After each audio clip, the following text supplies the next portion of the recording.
Hi, this time around I want to talk to you about how to get the best out of your lawn at this time of year. It's a beautiful spring day. We've had a very wet winter, and as a result there's a huge amount of moss in the lawn. And normally there's a reason why there's moss in the lawn. It's normally because it's very compacted or there's very poor drainage, and the moss creates this thatch on top of the lawn. This is something that a lot of people don't realise. It's very good to actually sort of dig a hole in your lawn and find out what the root structure and the soil structure and the roots and the top of the grass and where the moss is, and find out what is causing the problem. So I'm going to dig a little square hole here and lift this piece of turf out of the ground. So we've got a bit of the soil profile. So a little square hole. The whole thing will go back in the ground. So you're probably thinking, what am I doing? So, and then come back to the first one. And then the whole thing will lift out. And especially when it's an old lawn, you see you end up with a build-up of thatch, which is basically dead grass and moss, and it gives the moss something to latch onto.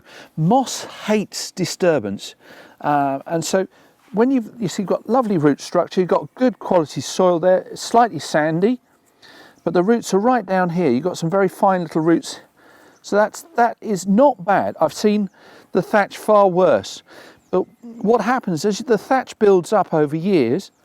It stops the water penetrating the soil surface, so the moss then grows, and the only way to get rid of the moss is to scratch it out, either with a machine, that's a scarifier, or using a springtime rake, which is next door to me.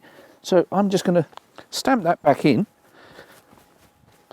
but I would recommend doing a few exploratory holes across the lawn, so you can see sometimes it's roots, sometimes it can be rubble under the soil, so the drainage is very poor. So scarifying with a springtime rake on a small area, it's blooming hard work, but you can see you start to bring out all this rubbish, which is basically dead grass and moss. And this is what you want to do in one direction, and then if you're doing it and you do it again in the opposite direction, and even just from that little area, 2 foot, you end up with that ridiculous amount of dead grass. And so on a small area you can do it like this, but I should be using a scarifying machine to show you how to do it on a larger area. Now, if you want to use a scarifier, I've used many different models over the years. This is a relatively new model called the Stihl 540 scarifier. You can have a collector on the back, but I don't tend to use the collector. It's petrol engine. It's very light and maneuverable. It's, on its own, I can pick that up with one hand. So when it comes to going around trees and shrubs or close to paths, you can actually move it around really nicely. Stihl 50:1 oil mix in the petrol. I'm going to give it a start. So the lever goes forward, lean forward, and with a bit of luck it'll start. Oh. No? Hey! Lever down, the blades engage, and as I walk forward you can see it bringing up all the moss underneath.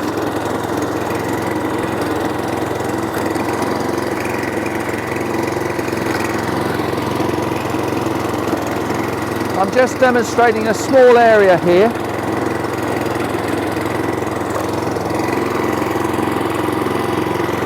You can adjust the height of the setting so it goes down a bit lower if you wish.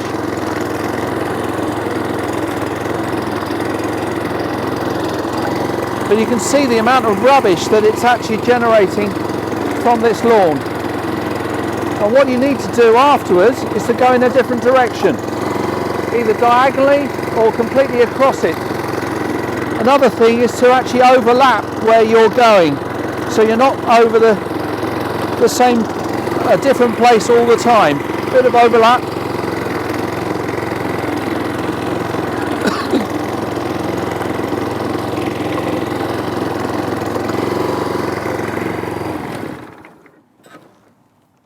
that's literally just scratching the surface. Excuse the pun. As you can see, the amount of detritus, dead grass and moss that comes out from using a scarifier is truly staggering. It bulks up to this enormous amount of fluffy stuff.